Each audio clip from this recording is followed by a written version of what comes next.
All right, good morning everybody. So today I want to show you how to roll out your slab with the color you want to be able to cover the base of your coral. So I decided to go with brown. I've already got this one kind of prepped and ready, but I want to show you how I did that. So I just kind of took my mixed clay that I mixed from the last video and I flattened it out a little bit. I used a piece of paper because I want to make a really thin slab.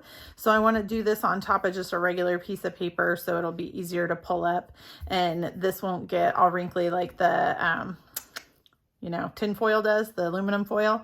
And now that we have our nifty little acrylic rollers, so we're going to use those. Now, if you push really hard, then it's going to get kind of funky and like curl up on the sides and all that kind of stuff.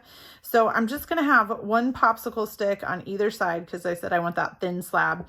And I'm just going to kind of like gently start rolling and then I'm going to flip it. I'm starting in the middle and kind of rolling away from myself. So that way I can kind of hold a little bit and roll it until it kind of gets going. If you do this when it's freshly conditioned, it's a little bit easier.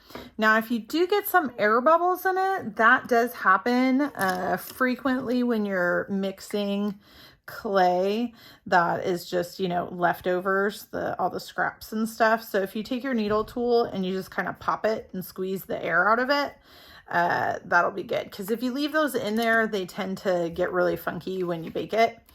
And, why make something awesome and then be like, oh man. So see how it started to pull up? That's because I started pushing really hard. So if that starts to happen to you, just push a little more lightly and it won't do that anymore. And do make sure you're kind of releasing the clay in between each time you roll it. So that just means like pulling it off the paper. That'll make it a little bit easier to get your slab. Now you don't have to have a giant slab like I have over here.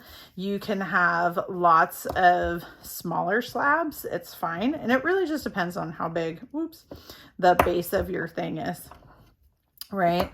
So it's all good. All right, so now this one, I think this side looks cooler because it's got a little bit of the marbling and this side doesn't have quite as much, but I still think it's a nice color.